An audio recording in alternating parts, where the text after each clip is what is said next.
Hi guys, आपके IBPS CSA का mains हो गया है। बेसिकली मैक्सिमम एस्पिरेंट्स का एग्जाम तो कल ही था और एक शिफ्ट और बाकी है, लेकिन बहुत से एस्पिरेंट्स का एग्जाम हो गया है। ठीक है, बहुत कम लोगों का ही बाकी है।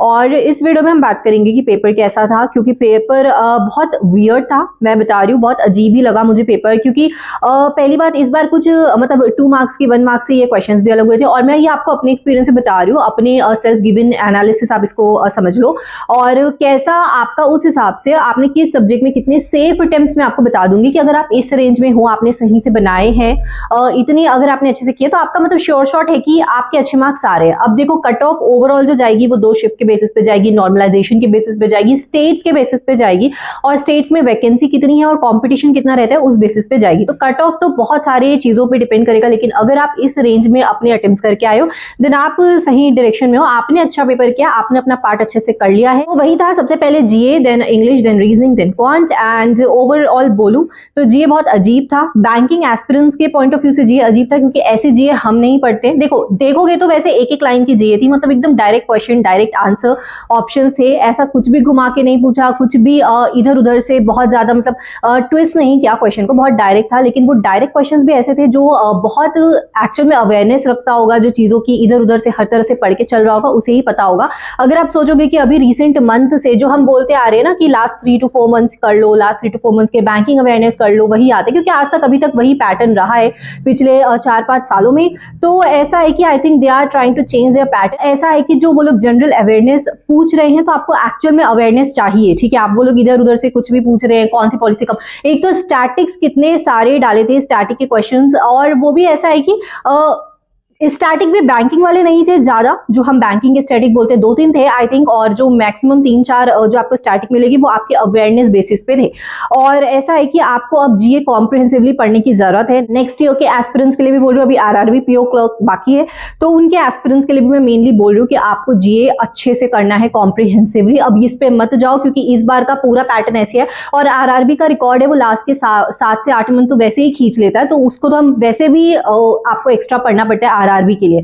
तो ऐसा है कि इस बार अब आप और बिल्कुल चांस नहीं ले सकते। अगर आप आरआरबी पे अच्छे से करना है, अभी 1 महीना आप अच्छे से जीए करो। अगर मैंने आपको कई बार रिकमेंड किया कि आपके पास स्मार्टकीड़ा का सीए मॉक ड्रिल है, तो आप उससे कवर करो, बहुत अच्छे से कवर हो जाएगा। अगर आपके पास वो है, आप उसी से ही करते चलो। बस कोशिश करो, जितने ज्यादा क्विजेस लगाओ, जितने ज्यादा आप प्रैक्टिस करोगे, एन नंबर ऑफ क्वेश्चन लगाओगे, और किसी भी चीज को मत छोड़ना। ठीक है, आपके पास सीए मॉक ड्रिल नहीं है तो आप बिल्कुल उसको ले सकते हो। इस साल भी काम आएगा। अगर नेक्स्ट ईयर आपका है, नेक्स्ट ईयर देने का एग्जाम, तो उस ईयर भी काम आएगा। 110% it's a very very good source for GA to rely on. अगर आपने करंट अफेयर्स में, मतलब जो जीए का पोर्शन था उसमें, मेरे को लगता है कि 10 to 15 के बीच में अगर आपने सही से बनाया, मतलब मैं आपको जो अटेम्प्ट्स बता रही हूँ, ये मैंने आपको अटेम्प्ट नहीं बता रही, मैं आपको ये बता रही हूँ इतने मार्क्स आपके कट कटा के आपने 30 लगा दिए, टिक 40 टिक लगा दिए, लेकिन कट कटा के आपके इतने मार्क्स आ रहे जितने मैं बोल रही हूँ, then you are in the safest zone. And तो जीए में ऐसा है कि अगर आपके 10 to 15 मतलब 12-13 नंबर तो आई थिंक हर एस्पिरेंट के आ रहे होंगे, जो पिछले 5-6 महीने से भी कॉन्टिन्यूसली पढ़ रहा होगा, क्योंकि कुछ क्वेश्चन बहुत इजी थे। जैसे निर्मला सीतारमण जी का जो वो है मिनिस्ट्री, वो कौन सी है, ठीक है, बहुत इजी था। और यूके के पीएम ऋषि सुनक की जगह में जो बने थे, वो बहुत इजी था। तो ऐसा करके कुछ 3-4 क्वेश्चन तो बहुत डुएबल साइड पे थे। अगर आपको ओमकारेश्वर, ये किसको नहीं पता होता यार कि ओमकारेश्वर ये टेम्पल मध्य प्रदेश में, आई थिंक बहुत लोगों को पता ही होगा। ऐसा है कि कुछ क्वेश्चन बहुत ही जेनरिक थे, कुछ क्वेश्चन पिछले 3-4 महीनों के अंदर अंदर के भी थे। तो मतलब मिला जुला के आपके 10+ तो इजीली मार्क्स आ सकते हैं। Easily like not very easy, but अगर 12-13 नंबर अगर आपने थोड़ा भी पढ़ा है तो उतने आ जाएंगे। तो अगर आप 15 तक जीए में स्कोर कर रहे हो, you are in the safest zone. ठीक है, और अब 20, 25, 30 वेरी वेरी गुड। देन फिर आप तो कंसिडरेबल ही नहीं हो, आपका सिलेक्शन हो जाएगा।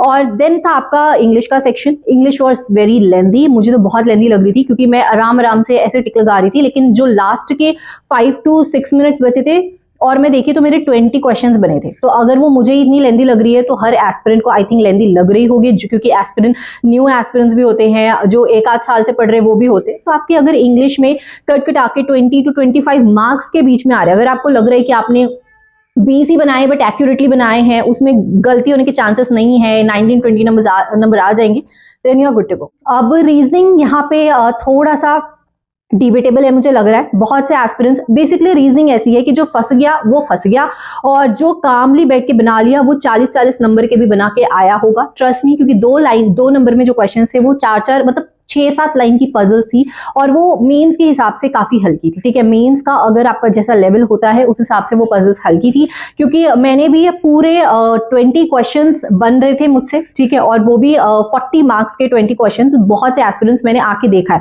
मैंने एनालिसिस देखी, मैंने लोगों की कमेंट्स देखी, मैं जो जितना विजिट कर सकती थी मैंने पूरा यूट्यूब स्क्रॉल किया है, और उस बेसिस पे आपको बता रही हूँ कि अगर आपने रीजनिंग में वैसे तो 25 मार्क्स तक किए हैं, then you are very much sorted. अगर आपने 25 नंबर लगभग रीजनिंग में बनाए हैं, 25 प्लस, मतलब 25 to 30 आई थिंक हर एक गुड एस्पिरेंट बनाया होगा।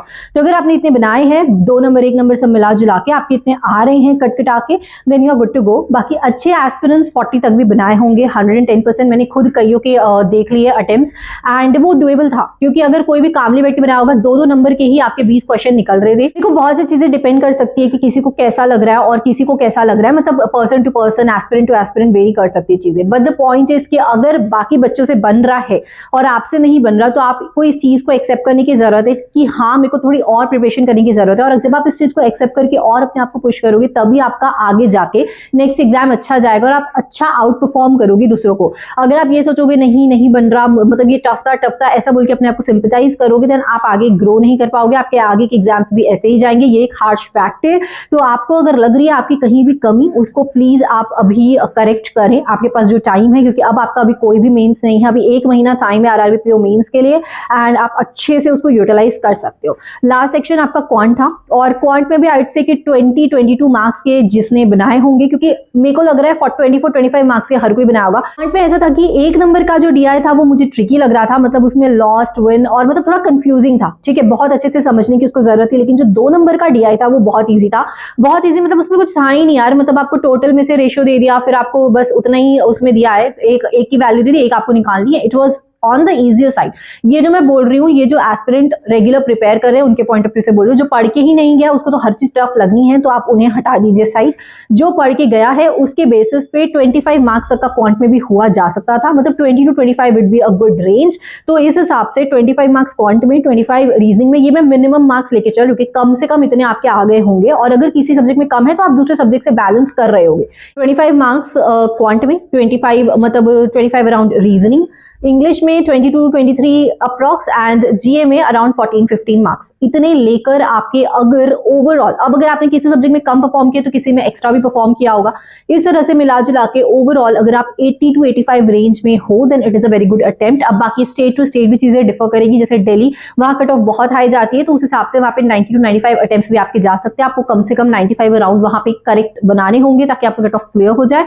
मैं अपने स्टेट की बात करूं, मैं छत्तीसगढ़ से हूं, तो यहाँ से आपके 80 to 85 would be a very good attempts, ठीक है। अगर आपने इतने बनाए हैं देन आई थिंक हो जाएगा आपके लिए। लास्ट ईयर के कंपैरिजन में वैकेंसी ज्यादा है, और last year around 80 cut off गई थी मेंस की, और वैकेंसी ज्यादा है, लेकिन फिर भी मैं मिनिमम लेकर चलूं तो कम से कम अगर आपके 80-85 मार्क्स आ रहे हैं, then you are good to go. आपके आई थिंक इससे ऊपर सीजी में कट ऑफ नहीं जानी चाहिए। बाकी आप जिस स्टेट से हैं, आप अपने स्टेट का लास्ट ईयर का देखकर कंपेयर कर लो कि क्या आपने बनाया है, कैसा क्या होना चाहिए। And with this note I hope you found this video helpful. अब देखो, जो हो गया आप कुछ नहीं कर सकते, लेकिन आगे के लिए ये कर सकते हो कि अपनी गलतियों से चीजों को इंस्पेक्शन करके अच्छे से उसे करेक्ट करने की कोशिश करो, रेक्टिफाई करो, और आगे के लिए कोशिश करो कि आपकी चीजें ना बिगड़े, ठीक है। आपको ये देखना है कि अभी जो आगे के मेंस है आप उसे अच्छा परफॉर्म करके आओ, यहां से आप गलती को सीख कर करेक्ट कर सकते हो।